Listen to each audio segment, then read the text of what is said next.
को नहीं, पिछले 4 वर्ष के दौरान लगभग 74 देश 74 कंट्री को एक्सपोर्ट किया है।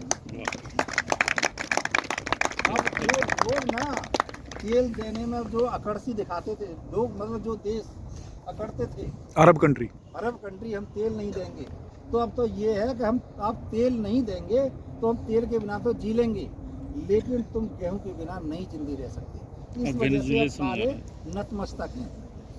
उनका एक जगह एक सोच था, रूस और यूक्रेन, उनमें दोनों में झगड़ा चला हुआ, युद्ध चला हुआ है, तो गेहूं की फसलें थी उनकी बर्बाद हो गई है। अब सबकी नज़र टिकी हुई है तो देश के प्रधानमंत्री के ऊपर ही टिकी हुई है। कोई हमको जिंदा रख सकता है तो वो भारत देश ही है। अब सभी लोग भारत के ऊपर डिपेंड है, एक अच्छी नज़र से देखते हैं, और इस वजह से हमारे देश के प्रधानमंत्री जहाँ कहीं भी जाते हैं लोग पैरों में भी झुक जाते हैं। ये पहले ऐसा कभी नहीं हुआ, ये पहली बार ही हो रहा है। तो इतनी मतलब हमारी साइंस ने तरक्की की। एक और मैं आपको बात बताता हूँ, वक्त जरूर बदलता है, वक्त जरूर बदलता है जिंदगी बदलने के लिए, और जिंदगी दोबारा नहीं बदलती वक्त बदलने के लिए।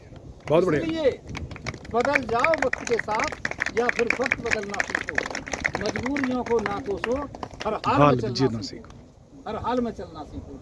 आपको कोई बहाना नहीं मारना, कोई कुछ नहीं करना, आपको चलना है तो चलना है।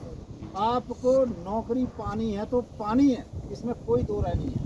आपको एक बार प्रयास करना पड़ेगा, और प्रयास ऐसा नहीं आप प्रयास करेंगे तो वो चीज़ नहीं मिलेगी, आपको हर हाल में चीज़ मिलेगी। जब हमारा देश या हमारा संस्थान 1965 से लेके अब तक 6.5 मिलियन टन से 112 मिलियन टन गेहूँ उत्पादन कर सकता है, तो आप अपने लिए एक नौकरी नहीं ढूंढ सकते, आप अपने लिए एक बिजनेस नहीं शुरू कर सकते, और कुछ तो कर सकते हो। लोग तो अपने यहाँ के देश विदेश में जाके अपना रोजगार शुरू कर लेते हैं।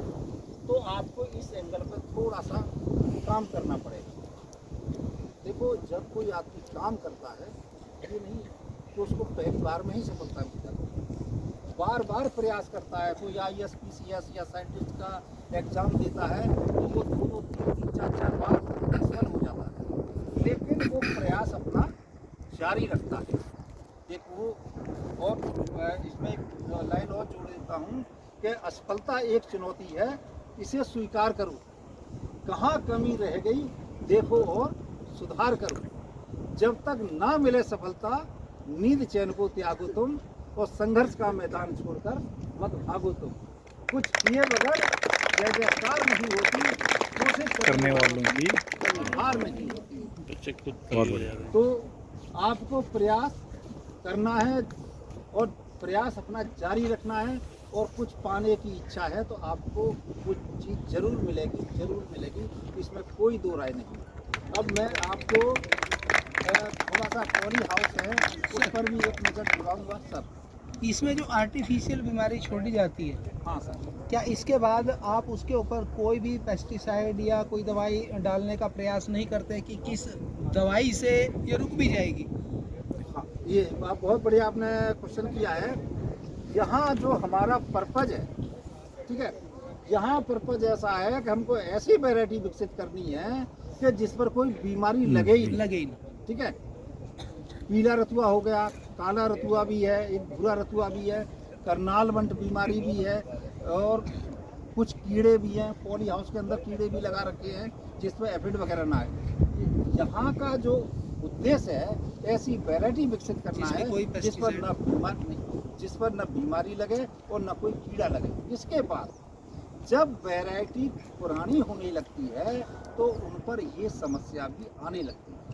जैसे जैसे बीमारी वैरायटी की उम्र बढ़ने लगती है तो उनकी जो इम्यूनिटी है ना वो कमजोर होने लगती है, तब बीमारी आएगी, तो कीट भी लगते हैं।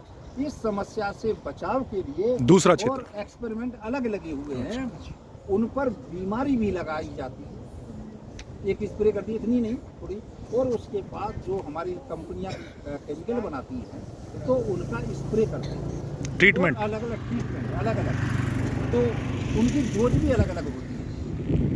0.05% 0.01%, 0.1%, 0.2%, 0.3%, ठीक है।